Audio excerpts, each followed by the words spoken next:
కాకినాడ జిల్లా గండేపల్లి మండలం తాళ్లూరులోని పుష్కర కాలువకు అనుసంధానంగా ఉన్న తాళ్లూరు లిఫ్ట్ను ఇరిగేషన్ అధికారులు వై జగదీష్, సిహెచ్ రామలక్ష్మి పుష్కర నిర్మాణంలో భాగస్వాములైన మెగా కంపెనీ పిఎం మురళి రైతులతో కలిసి పరిశీలించారు. ఈ సందర్భంగా జ్యోతుల్ నెహ్రూ మాట్లాడుతూ తాళ్లూరు లిఫ్ట్ అధ్వానంగా తయారవ్వడానికి కారణం గత ప్రభుత్వాన్ని అని, గత కొన్ని సంవత్సరాలుగా దానిపై హెచ్చరికలు జారీ చేసినా పట్టించుకున్న పాపాన పోలేదని, దీనిపై ఎమ్మెల్యేగా పరిశీలించడానికి వచ్చానని తెలిపారు. ప్రస్తుతం ఉన్న సిఎస్ పైపుల స్థానంలో ఎంఎస్ పైపులు వేసి పూర్తి స్థాయిలో మరమ్మతులు చేయడానికి 49 కోట్లు అవసరమవుతాయని, కానీ ప్రభుత్వం ఇప్పుడే ఏర్పడడం, నిధులు సమకూర్చడానికి ఇంకా టైం ఉండటంతో సంవత్సర కాలంలో ముఖ్యమంత్రి చంద్రబాబుతో నిధులు సమకూర్చుకునే పని పూర్తి చేస్తానని, అప్పటి వరకు రైతులు తమ బోర్లు, చెరువులు వర్షాధారం మీద పండించుకునే రైతులు తప్ప పుష్కర లిఫ్ట్పై ఆధారపడి పంటలు వేసుకునేవారు దీనిపై ఆధారపడవద్దని తెలిపారు. అదేవిధంగా మురారి, సింగరంపాలెం, కె గోపాలపురం, గండేపల్లి తదితర గ్రామాల్లో నీరు అందించేందుకు 25 కోట్లతో గండేపల్లి వద్ద పుష్కరకు కొత్త లిఫ్ట్ ఏర్పాటు చేయడం జరుగుతుందన్నారు. మల్లవరం, గోవిందపురం గ్రామాలకు 139 కోట్ల రూపాయలతో విధులు శాంక్షన్ చేయడం, పనులు ప్రారంభిస్తే గత ప్రభుత్వం దానిని నిధి గురించినని, మళ్లీ మల్లవరం ఎత్తిపోతల పథకాన్ని కూడా పూర్తి చేయడం జరుగుతుందన్నారు.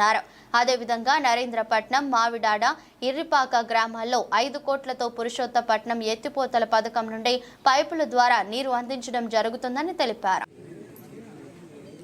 ఎక్కడ ఏది చెడిపోతే దాన్ని అక్కడే వదిలేసారు తప్పించి దాన్ని రిపేర్ చేసేటటువంటి విధానానికి పోలేదు.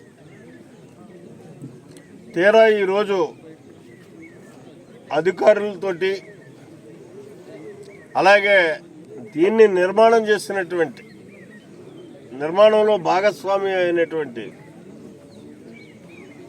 ఒక కాంట్రాక్టర్ వ్యవస్థని తీసుకుని ఇక్కడ ప్రత్యక్షంగా రావడం రైతులతో కలిసి మేమందరం కూడా ఇక్కడ పరిస్థితులన్నింటినీ క్షుణ్ణంగా పరిశీలించడం, అధికారులు చెప్పినటువంటి వాస్తవాలు అవనివ్వండి, గత నిర్మాణంలో భాగస్వామి అయినటువంటి కాంట్రాక్టింగ్ వ్యవస్థ అవనివ్వండి, వాళ్ళ సూచనలతో ఇక్కడున్నటువంటి వాస్తవ పరిస్థితులను మేము చూస్తే ఈ సీజన్కి ఈ ఎత్తుపోతల పథకం, తాళ్లూరు ఎత్తుపోతల పథకం అన్నది లిఫ్ట్ కింద ఉన్నటువంటి రైతాంగం ఉన్నారు. ఆ రైతాంగానికి ఉన్నటువంటి సొంత వనరులతోటి వ్యవసాయం చేసేటటువంటి వారు, అంటే బోర్లు కానీ చెరువులు కానీ, ఎలాగ తప్పని పరిస్థితుల్లో ఇంక ఊడిపోయి మనం వరి వ్యవసాయమే చెయ్యాలి అనుకున్నటువంటి భూములన్నిటినీ కూడా మీరు వరి వ్యవసాయం చేయడానికి ఉపక్రమించిన ఈ తాళ్లూరు లిఫ్ట్ మీద మాత్రం ఈ సీజన్కి ఆధారపడి మాత్రం ఈ నీరు వస్తుందనే ఆశతోటి ఏ ఒక్కరూ కూడా వరి వ్యవసాయం చెయ్యొద్దు అని చెప్పేసి రైతాంగ సోదరులు మాత్రం వాళ్ళ శ్రేయస్సు దృష్ట్యా నేను మనవి చేసుకుంటున్నాను. ఎందుకంటే సుమారు 25-30 వేలు అయిపోతుంది ఎకరానికి పెట్టుబడి. చివరి దశలో లాస్ట్ ఇయర్ ఏమైంది, మనకి 30,000 ఎకరం ఇలా కొడవలేయకుండా పోయినటువంటి పరిస్థితి. పొట్ట మీద గింజ తయారవనటువంటి పరిస్థితుల్లో నష్టపోయాం, అంటే ఒక్క తడి లేక.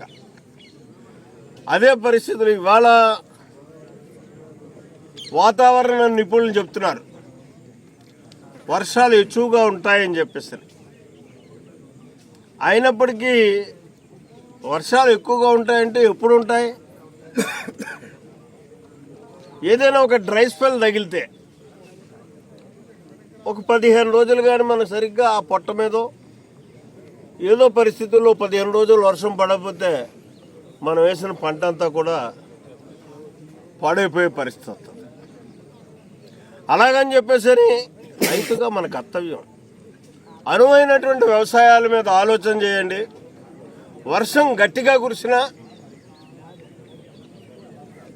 మనం పంట ఇంటికి తెచ్చుకోవాలి, తక్కువగా వర్షం కురిసినా పంటను మనం ఇంటికి తెచ్చుకోవాలి.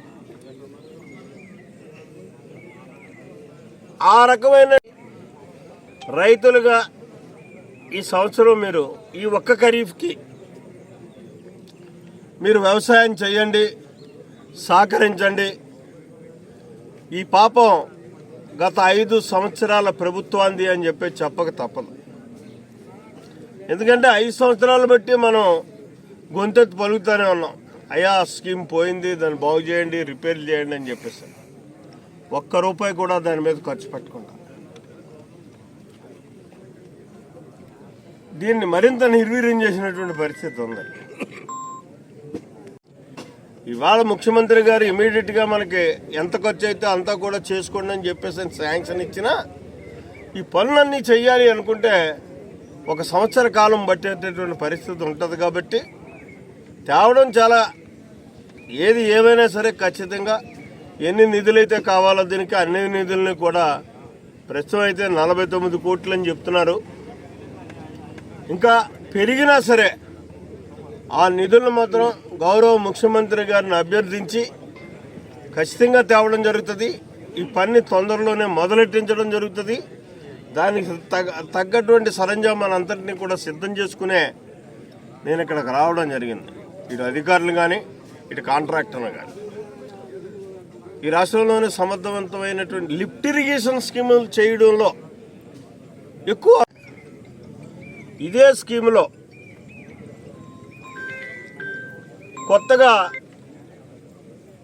ఈ 31,000 ఎకరాలకు సంబంధించిన దాంట్లోనే ఇంకొక చిన్న లిఫ్ట్ ఇరిగేషన్ స్కీమ్ను కూడా మనం ఏర్పాటు చేసుకోవాల్సినటువంటి అవసరం ఉంది.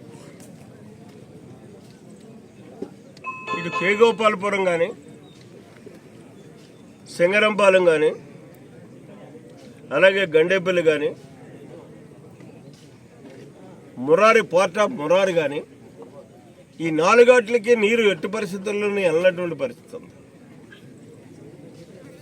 దానికి పుష్కర కాలం నుంచి అది గండేపిల్ల కే గోపాలపురం ఎక్కడ అన్నది ఇంజనీర్లు నిర్దేశిస్తారు.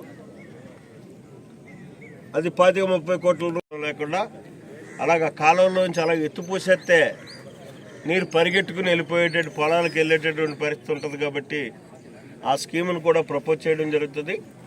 దాన్ని కూడా తొందరలోనే శాంక్షన్ తెచ్చి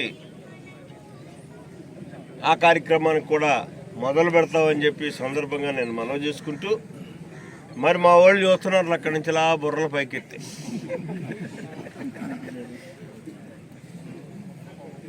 మామిడాడు కూడా చివరైపోయింది. మామిడాడికి నీరు వెళ్ళట్లేదు.